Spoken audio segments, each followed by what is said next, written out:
there are three essential ways of addressing discoloration in your tooth structure. First, you can buy an over-the-counter tooth whitening toothpaste that you can find in the grocery store. Be careful though, because those tooth whitening toothpastes really just contain abrasives that simply remove surface stains that might be caused by coffee, red wine, dark syrupy sodas, black tea. In order to change the intrinsic color of the tooth structure, what you really need to do is use a whitening material that contains some formulation of peroxide.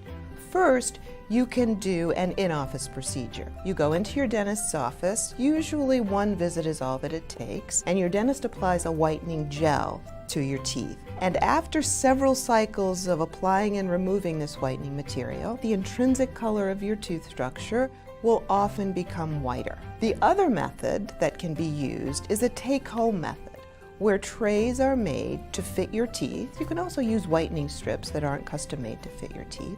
And you apply the material to the trays and wear the trays.